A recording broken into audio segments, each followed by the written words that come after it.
I want to tell you about a spectacular dining experience. It's Ports a Call Waterfront Dining, award-winning service and cuisine with a view of the dynamic LA Harbor from every seat. Enjoy daily sunset specials as well as the South Bay's best champagne brunch. The outdoor harborside patio is a perfect setting for happy hour every weekday from 3 to 8. Ports a Call Waterfront Dining. For reservations and directions, visit portsacalldining.com or call 310-833-3553.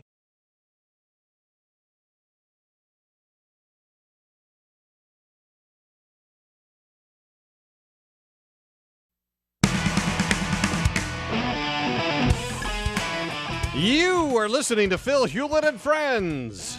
I'm Phil Hulett. I thank you for tuning in. This is the talk show where you get nothing but fun, informative, sometimes unexpected conversation about the stories you care about. You'll hear from the experts, authors, and others, and we hope to put a little smile on your face along the way. Let's meet the friends. Playing the role of Aaron Myers today is Gonzo Greg Spillane. Thank you. Do I look nice? Are you wearing your yoga pants? Yes. Always. Lovely. Hey, when you pick up the phone, you better hope it's him. It's Chris Martin. The FCC has decided to take a break from ruining the lives of radio broadcasters to focus on something we can all agree on. And if you listen to this program on iTunes, thanks for leaving a comment and a review, especially a good one. You're helping the show by doing that because the folks at iTunes read your comments. And that must be a boring job. Just the same, they notice your 5-star reviews, and it helps us. So thanks again for doing that. Let's get started. And Greg, thank you so much for being here. It's good to be here. Thanks, Phil. I don't care what you did over Memorial Day weekend, how awesome it was. I don't care how amazing you think your I got so drunk I story is. Yeah. I have found a guy that can beat it. Really? It better be a good one. It's pretty good. A guy in Massachusetts decided to get liquored up, I guess, over the weekend. And he thought the best thing that he could do in that condition was to take his brand new fishing boat out and do a little fishing, right? Oh, nothing wrong with that. A little drinking and fishing, sure, makes some sense.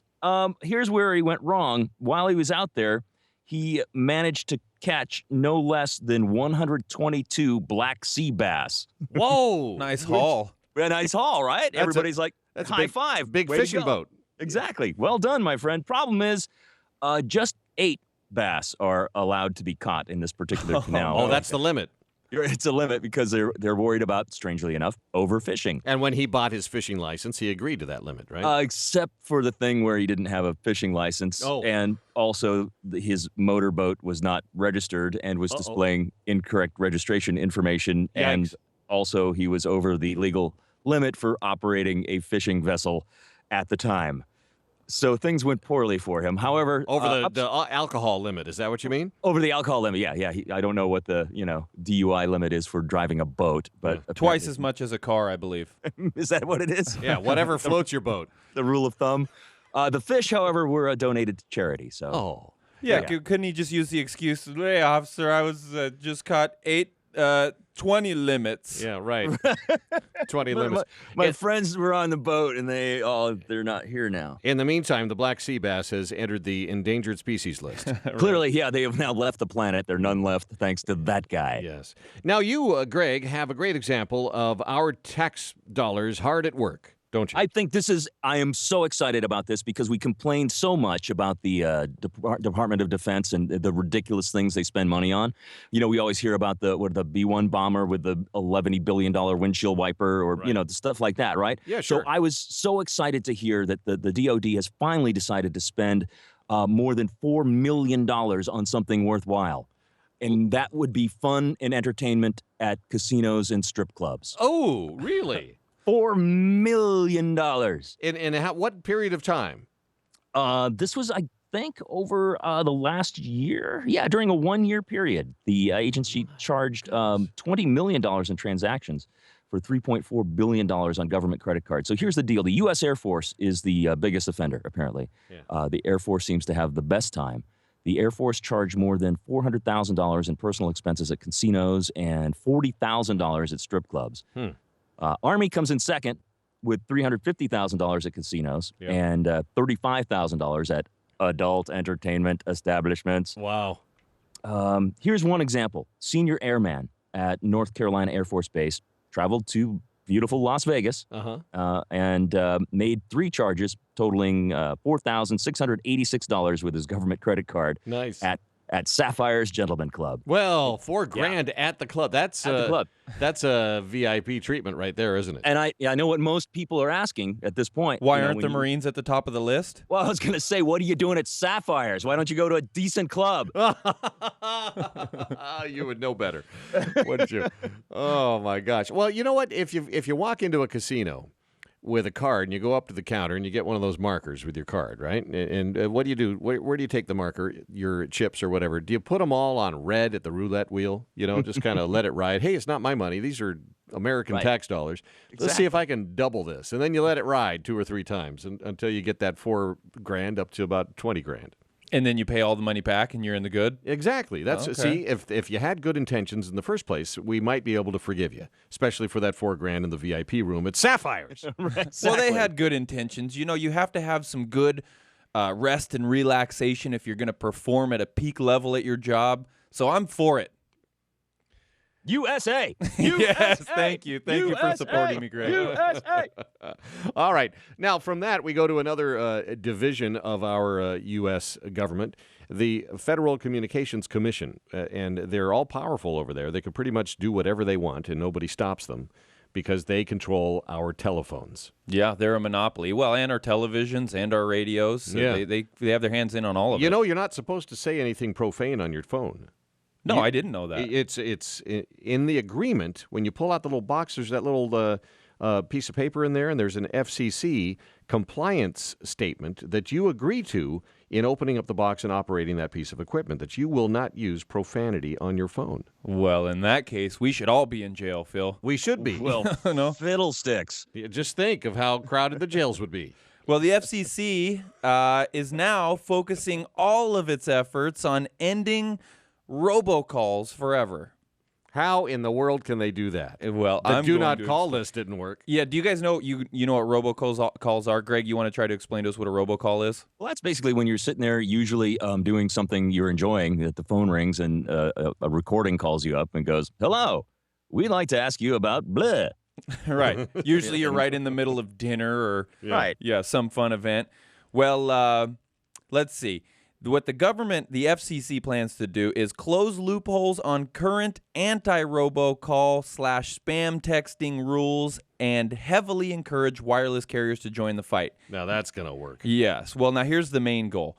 Apparently there's a bunch of confusing language in the laws that allow phone carriers to offer robocall blocking technology, and they're going to clean that up. The wireless carriers and phone carriers were like, look, we thought if we did this, we might be in trouble based on the ways the laws are written.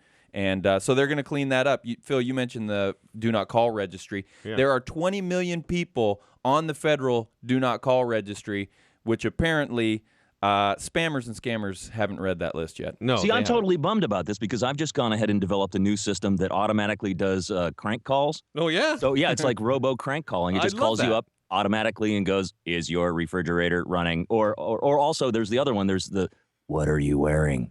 robo dialer. Okay, that yeah. I love that. automatically. So I don't have to do the dialing. It just calls automatically and finds out what people are wearing. I haven't tried that yet to get back at the robocallers, but I have found that when somebody robocalls and it's an actual human being that picks up the phone, after you say hello, and there's that awkward silence for 3 seconds, Right. and then they say, "Can I speak to Mr. Philip Hulett?" Yes, that's me. Who's this? This is Rodney. Some made-up name. So rather than getting mad at Rodney, he's just a middleman. He's working for somebody else. You listen to him for a second. You say, I missed the name of the company, Rodney. What was it again? Then he tells you the name. You jot it down. You say, Rodney, do me a favor. Yeah, what's that, Mr. Hulett? Would you please just put my number on your do not call list? And he says, "Oh, okay." And then you make a note on your little list there. You've got the name of the company and a compliance statement from Rodney on behalf of the company that they will put you on their do not call list. Now, give it 48 hours. And if they call you again after 48 hours, then you could send their name to the authorities, and you could perhaps get a fine kicked back to you. They'd have to pay the fine. Does that actually get kicked back to you? I was just talking about this to somebody the other day. You can get like $1,000 to $2,000 off of each one of these. You actually get money? Yes. You know, Wow. you are so thorough and patient, Phil, because I would have just said, Rodney, do you have a wall next to you? And when he said yes, I would have said, now run full bore, head down into it, give yourself a concussion, and never call me again. Yeah, see, I've tried that. That one doesn't work? And what that tells them essentially is, oh, you're busy right now? We'll call you again tomorrow. Right. Yes, exactly. Yeah. I just use the awkward 3 seconds to hang up, when you know it's what's coming. Like, no, okay, bye. Yeah, all right, goodbye. Oh, yeah. Now, speaking of people that we love, there's robocallers. Sure. We also love Lindsay Lohan. Who doesn't? And there's big, exciting news, a fresh start for her, and perhaps for you. Next, here on Phil Hulett and Friends.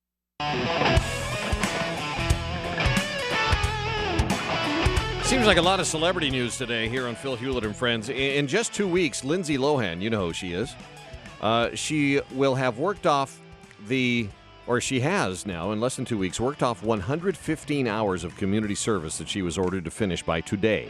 So that means her probation will be lifted at a hearing today, and it'll be the first time Lilo hasn't been on probation for something in 7 years, something like that. For something. She's been in trouble for so many different things.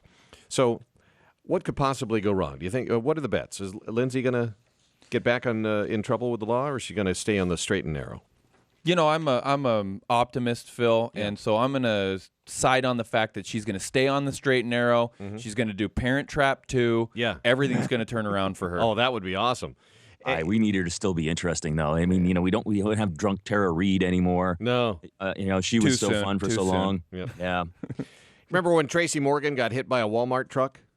I do. And he nearly died, and a passenger with him, another comedian, did in fact die. Well, Tracy has settled his lawsuit with Walmart over that. It happened last summer. No word on how much Walmart has paid Tracy, but a quote from Tracy Morgan says, "Walmart did right by me and my family." That means it's a lot of money because Tracy Morgan was not broke. Yeah.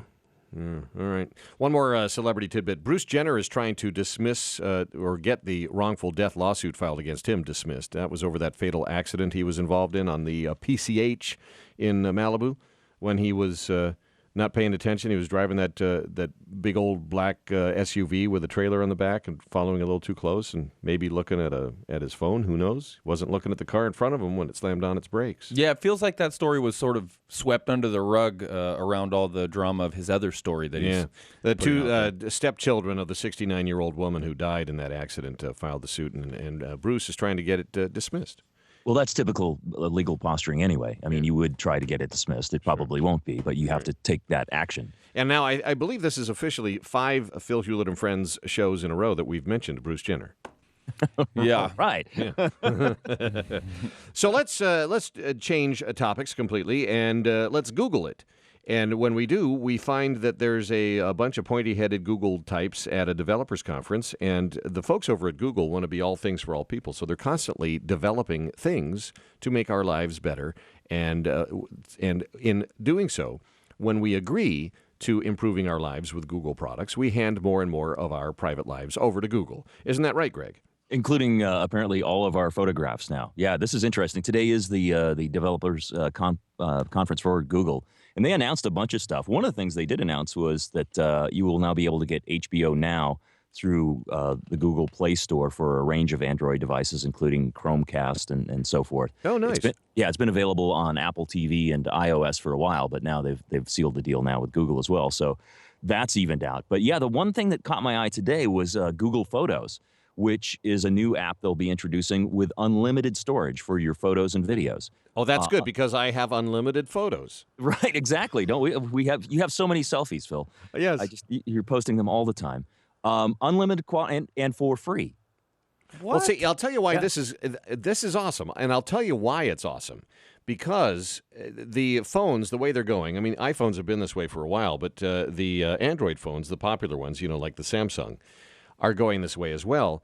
The newer versions, you can't put your own little mini memory thing in there. Yeah, a little SD chip. Yeah, there you go. It comes with its onboard memory, and that's it. You can't stick additional memory in it. iPhones have already been like that. Now the latest versions of the Galaxy phones are going to be like that as well. And so if you're the kind of person who takes 1,000 photos a week and goes for the full high quality of every photo, that fills up your hard drive on the phone in a hurry. Well, I have lots of pictures of my lunch to take. This is important. Exactly. People need to see this. Yes, right. But now, the resolution will be capped at 16 megapixels or 1080p if you're doing video. They're not going to support 4K video, at least not yet. Yeah, but that's not an option. You knew there had to be restrictions on this unlimited storage space. There was no way they were offering unlimited storage. Let's and maybe this is a question for our tech guy, Jeremy Anticuni, when he comes on a little later, because he probably knows. The definition of free is always suspect. Exactly. Now, if our photos are up in the app, up on the cloud somewhere, does Google lay claim to those photos in one sense or another? Because you can search for items, and if there's a photo that matches that can tell people what that item is, if you've got something in your hand, you say, what is this? You take a photo of it and put it in the Google engine, and then it matches it with something else that has more information. They say, hey, that's this, because we've got that unlimited photo thing going on with so many people. Well, yeah, it's giving them the opportunity to say, because the computers are getting better at recognizing what things are from photographs. Right, yeah. Facial recognition for one, but just in terms of what things are as well. Yeah, exactly. So that we can confirm, we being Google, that yes, indeed, what you have is genital herpes. Exactly. Because of all these photos, this gal over here has your been wiener saving are on Google. Yes, I was really hoping it was just a rash. Yeah. All right. Okay, so from Google we go to Apple, Chris, and my goodness, if you have a thing for people who have an iPhone, this is your day. Oh, yeah. Yeah, pranksters everywhere unite. I'd love to get Jeremy's opinion on this one, too. A new exploit in the Apple iPhone messaging software has been discovered, and here's how it works. If you send a text to any iPhone user with a specific group of words and characters, it will crash their phone for at least 15 seconds every single time you do it. Wow. And sometimes it will just crash the phone completely, makes it almost impossible to reboot it and turn it back on. Great. Now, what is it? What is okay, it here, I'm gonna give this to you. This is very dangerous, but everybody pay attention. Okay, It is a combination of 2 English words, a string of Arabic characters, and 1 Japanese character. It goes like this. The word effective, effective, Yes. period. Period. The word power, Uh-huh.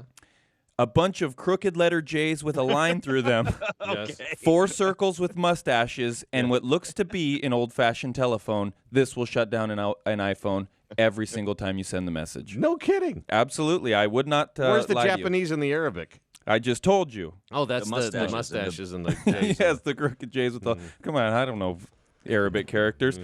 It locks down messaging. Here's the other interesting part about it. It locks down your messaging until you receive a new message in that conversation. So if you have a really ruthless monster for a friend that sends you the message in a group conversation or in a one-on-one conversation and then refuses to send another one, your phone just will not turn back on. Great. Oh. That's fantastic. Apple's already hard at work on this. There's a famous Arabic character you should all know. Lawrence of Arabia. Oh, there you go. Sure. And that kid, that street rat kid from the Aladdin cartoon. He was an Arabic character too, wasn't he? Prince Ali. You know what I do? I thought I got through all the celebrity stuff, but here's one worth discussing. After all these years, OK Magazine has uncovered the truth, apparently, behind Taylor Swift's inability to keep a man. All right. I'm interested. She won't put out.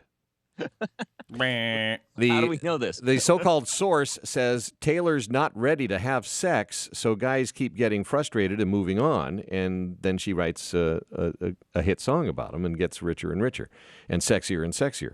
But things might be different with her current boyfriend, Scottish DJ Calvin Harris, because the source says she was upfront with him about her, quote, need to take things slowly, and he's the first guy who's willing to wait. Yeah. And this is in OK Magazine? Okay Magazine. It's like, how is your magazine? Is your magazine great? No, it's okay. It's just okay. It's okay, magazine. If I were to put money on it, I would bet that Taylor Swift is not a virgin and that this won't be her first relationship engaging in that type of behavior. Okay. And David Letterman's final episode? Yeah. It beat all of last week's season finales in the ratings. It beat Dancing with the Stars. It beat Dancing with the Stars. There's two of them. It beat The Voice and The Voice. It beat the finale of Survivor, the season finale of NCIS Los Angeles and NCIS and Big Bang Theory and another Voice and Mike and Molly. Beat all of those. Wow. They just took the sign off the Ed Sullivan Theater today. I saw that. Oh, that is sad. End of an era. It is. I miss David Letterman. I know. I got nothing to watch anymore. Yeah. And over to you, Greg. I think this story proves that hippies love taxes.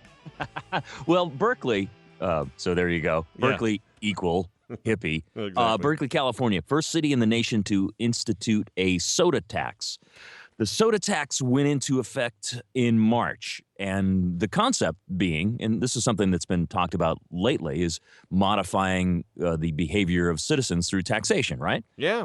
So they want us to be healthier, so they're going to tax soda. Punitive Right. tax. Exactly. Sin tax. Sin tax, same thing like on cigarettes and stuff like that. Sure. So let's start taxing sugary beverages, not just soda, but sugar-sweetened beverages, iced teas, lemonades. Because in theory, there's a cost to society. If you get obese and diabetic, you're going to go into the hospital, and society ultimately has to pay a piece of the price tag. Right, exactly. So it's ultimately better for all of us. That it's better bottom line, right? That's the theory. So, anyone want to venture a guess as to how much soda consumption went down in Berkeley for the first month of the soda in tax? Berkeley, I bet people just swore off a soda. There are plenty of other things they could drink. Tea, for instance. No, tea's taxed also. Is it? Yeah, Yes. but if it's sweetened, it is. If it's sweetened tea, yes. Right. Yeah, non-sweetened tea. Yeah, diet sodas, no-calorie beverages are not taxed. Yeah. So you would think that the consumption of soda would just plummet, right? Yeah, I'm on board with that. At least concept. 50%. Yes, easily 50%, maybe more. You are so wrong. It stayed exactly the same, and Berkeley managed to collect $116,000 in the first month of the soda tax. Wow! And so that we're talking about $1.5 million over the course of a year, something For like that. a year, yeah. Berkeley has joined the Republican Party, everybody. Yeah. They have found an amazing way to make cash. The only difference is now they will be able to buy a replacement set of those beads that they hang over the bathroom door. You know, the kinds I'm talking about? Yeah. I don't. When you walk into the hookah in the middle of the room, Yeah, so you part the ways of the beads. Yeah, exactly. Oh, right, the doorway beads. Instead of a wooden door, you get beads. Right. Yeah. All right. Come on, Greg. Just goes to show Sorry. you can't stop a soda drinker from having their soda. Work with me. What do you do? Oh, wow. What do you do? Go to the pot church or something, Greg? I do. It's funny you bring that up. In Indiana, of all places, and I believe it's in Indianapolis, and I'll tell you why. There's, they call it the marijuana church. It's the First Church of Cannabis. The FCC. And, yes. The other FCC. The First Church of Cannabis is pretty happy because they have gotten their tax-exempt status. Mm-hmm. So and because people, they're stoned.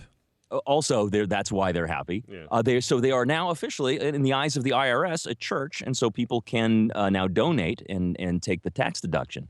This is according to a guy by the name of Bill Levin, which I point out because as I'm reading his name and looking at his picture, I realize I know this guy from when I lived in Indianapolis. No kidding, really? Yes, I know this dude. So he has opened the First Church of Cannabis to test the limits of that new Religious Freedom Restoration Act. Mm-hmm. Remember the thing that made all the noise because like the pizza parlor said, well, we don't have to serve the LGBT community because, it's religious freedom or what have you. Yeah. So what he's doing is saying, hey, look, if we're a church recognized by a government agency, the IRS, then when we hold this service on July 1st, and we start off with some amazing grace, and then maybe a quick sermon by Reverend Bill. Yeah. And then the call to worship, which is the time for members to enjoy the holy smoke. Yeah. Then what's the problem, right? Yeah.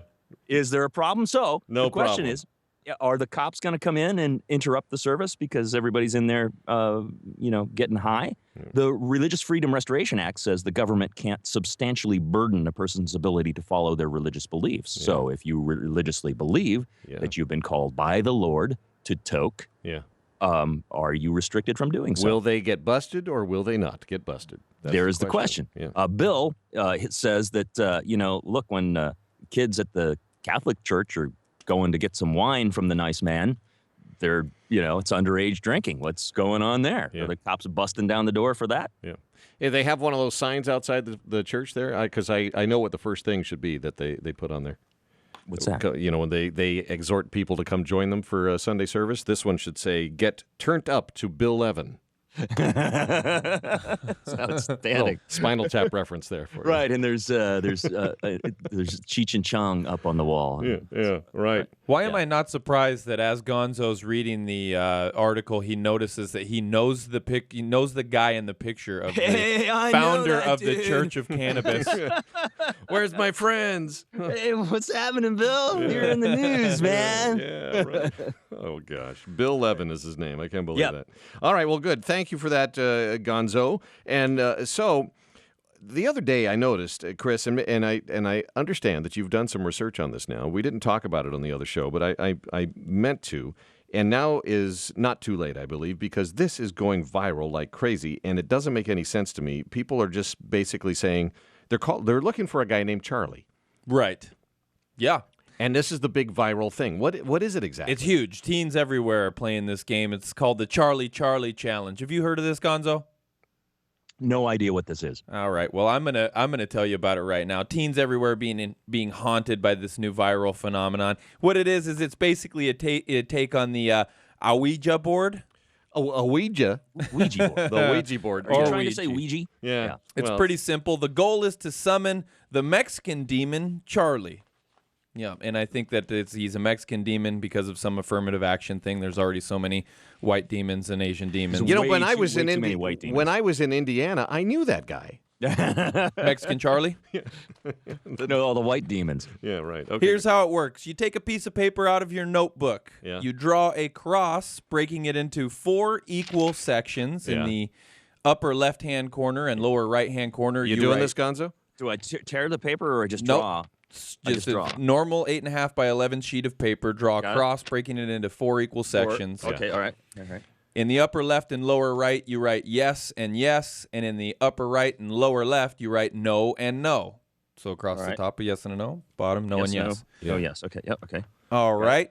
Now what you do is you take a number 2 pencil and stick it on the horizontal line, and then stick another number 2 pencil on the vertical line sitting on top of the other pencil. If you guys want to see what this looks like, we have it on film here in studio. We've set up a Charlie board. Hopefully you're watching live.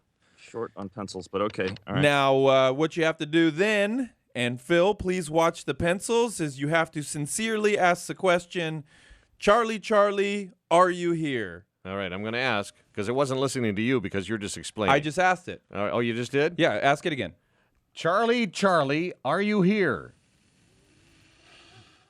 He's blowing on the pencil, and it for a moment went to yes, then it went back to no. So Charlie's not here, but we knew that because Charlie's out of the demo. I don't think he's really not. This isn't the show for Charlie. It's not in our target audience. Once the pencil moves, you scream like hell, run down the hallway, and then post it to YouTube. Oh, and that's how it works. How it works. Stupid. If you don't ask Charlie, can we stop before leaving the game? The specter will haunt you. But parents, no need to worry if your kids are playing because they'll probably move on to the next fad in about 5 minutes. Yeah, give it time. Give it time. And speaking of Ouija board, which we always called the Ouija board. That's what it is, the Ouija board. But it's spelled O-U-I-J-A. Do you know why? It got its name when the people who created it, and by the way, if you think this is bogus, this comes from Smithsonian. The Ouija board got its name when the people who created it back in the year 1890 asked it what it should be called. Oh. Before they knew what it was called, they say, genius. What should we call you? They asked. Oh, so they asked the Ouija board, and then the letters went to. And it guided them to the letters O-U-I-J-A. That's baloney. Smithsonian, Greg. No, they're just buying. That's what they're told. A reliable source. Milton Bradley told them that's and so the Smithsonian's just like, oh, well, yeah, that sounds legit. Oh, wait a Sure. minute. Smithsonian looked that up. Smithsonian just lists its source as Wikipedia. I'm sorry. Oh, Yeah, yes. right. Smithsonian was named by the Ouija board, apparently. All right. No, Charlie the Demon came and said, you will be called Smithsonian. And the folks over at GoPro have come up with just something remarkable. You know who that is. They make those high-quality, little tiny cameras that you can attach to your surfboard, your dashboard, or your dog, or Whatever bro douche activity you're engaging in, you can capture it and right. share it with everybody. Stick it behind the air conditioning grill at a sorority house. You know. Yeah, bro, look, watch, right. it's on my GoPro. Yeah, You know, exactly. there's film companies filming entire movies on these GoPros Yeah, now. TV the shows. technology's become Yeah. pretty good. The sports, your sports channel does it. All the, they use them. They're high quality. But anyway, they have something new coming out that you're really going to be interested in, and Cool. Jeremy's going to talk about that coming up. Now, thing you should know, and now it's time for a really bad lesson in life, a bad life lesson. You can go out tonight, drink 10 beers, smoke a pack of cigarettes, and eat $30 worth of Taco Bell. That's a lot of Taco Bell, actually. Okay, I'm going to do that, Phil. Yeah. Thank you for the It's like recommendation. 1,000 Is that the end of pounds the of story? Taco Bell right Yeah. there. And as long as you get into bed at a reasonable time, you'll be fine at work tomorrow. This is a study out of Cambridge University in England. No, you won't. Another example of how No. scientists have a lot of time on their hands. I have empirical evidence that will refute this. In fact, it's called Last Night. Yeah, okay, and you don't feel so great right now, do you? No. See, I went. My friend, Yeah. he said yesterday. He says, "I'm going to call out of work, and you want to come over and hang out." And so we went over and we started drinking, and we may have started smoking, and we may have started barbecuing. Yeah. And we ate an entire pack of hot dogs, a bunch of frozen pizzas, and an entire huge bag of jumbo shrimp on the grill. Yeah. We ate all of it, and I woke up at 3:30 this morning with the worst headache I have had in my life ever. Yeah, but And I'm according not- to these scientists, they say you could still be productive at work if you get a good night's scientists- sleep. How often do scientists go hang out with their friends and get stoned in the middle of the day and eat all the food? Yeah, How, well, how many scientists do you know that do that? They're probably not the hot dog shrimp combination. But see, Are we just glossing over the fact that Greg lives life like a freshman in college? We are. I have a futon and I lava know. lamps in my living room. Okay. Yeah, yeah. Oh, by the way, the study also found that being underweight is worse for your productivity than being overweight. That explains a whole lot of things now, doesn't it? Yeah, the shrimp and the hot dogs certainly do. They were so good, though. Now, man. some scientists are spending time trying to figure out things that are good for society, like a cure for cancer. We can't wait for there to be a cure for cancer, Greg. And Funny, is there yeah, one? They're actually. It's good that we're here on the show and are able to break the news to the world that they have cured cancer. They Them, science cured. cured it. Cancer. This done. is big news, Greg. It's yeah. I don't mean to gloss over it, but yeah, cancer is now successfully treatable. How? Here's here's the deal. Researchers, in quotes, have used a modified version of the herpes virus to successfully treat patients with aggressive skin cancer. So, I don't know if this is the correct takeaway, but I think that you can kill cancer, but then you'll have herpes, right? Oh, and, Yeah. and visible herpes. I know. Here's how it works. I'm probably making light of this and shouldn't. What they're doing is they take the herpes virus and they put it into cancer cells, and once it gets in there, herpes, being gross like it is, kind of explodes inside the cancer cells and kills the cancer, and also attracts the body's autoimmune system to say, oh, hey, there's some bad stuff going on over here. Let's kill these cells on our own. So it's actually kickstarts the body's ability to zoom in on cancer cells and destroy them. I've looked through this entire article without going to the actual oncology website to learn more about it. I can't tell if you end up with herpes or not after you're done. But I would say of the two, cancer or the herpes, you'd probably, would you go with the herpes? Yeah. Well, see, Yeah. the skin cancer is going to kill you because eventually it's going to get into your organs and your lymph Right. nodes and all of that, and you're going to die a brutal, dreadful death. But you can trade that off for perhaps a brutal, dreadful social life. Right. exactly. Yeah, but worth it, right? Couple of blisters. Maybe Yeah. it hurts when you pee. I don't know. I'm posting it on our Twitter page, and the hashtag trade-off comes to mind. There's about 10% of the patients they treated had complete remission. Yeah. So it's a promising sign. Maybe they could find some other virus that's not quite as gross. Yeah. I don't know. Yeah. All right. Well, that's good. You know what is gross? When you look around at some of the ways the high school kids are dressing these days.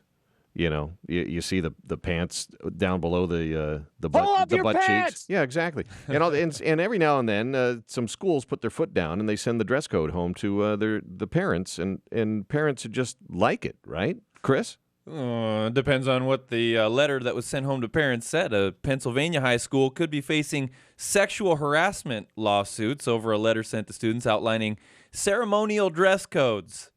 And in the letter, it says things like, "It's not a good look to be holding up your pants so they don't fall off," which is... Everybody doesn't want to see your underwear. That's the principal of the school right there. I've always said that. Yeah. and it just gets better from there. Your privates are private and should remain private. Yeah. I think we can all agree to that one. I think that's a fair statement. Sure. How about this one? People don't want to be looking at your sausage rolls. Whoa. What, you think that one's a little... That's in the letter home to parents? Yeah, well, that's why we have the internet. Yeah. So if you want to see that, it's there. Yeah. little Sausage rough. rolls. And how about this one? Remember, you can't fit 10 pounds of mud in a 5-pound sack. Whoa. But it sure is fun to try. Yeah, that's that's some good advice right there. Yeah, but maybe a little overstated for an educational establishment to be sending to its students, right? It sounds Aren't to they me like the just trying to principal be has the principal has a sense of humor. Just trying to connect with the kids. Well, you know what they're saying. What was Hey, the yo. reaction by the parents, Chris? Outrage, Phil. Just animated outrage. School officials released a statement saying they are looking into the letter, which was drafted many years ago, and that it was their shirt was meant to be in jest. Was it drafted by a high school senior?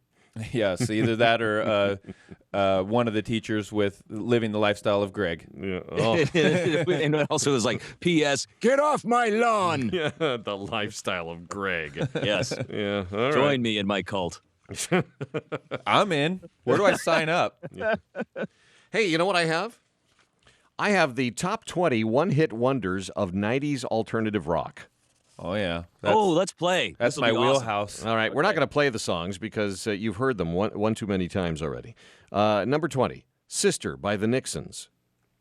I don't remember that one. Me neither. You used the word hit. Yeah, yeah. Could we just get to 10?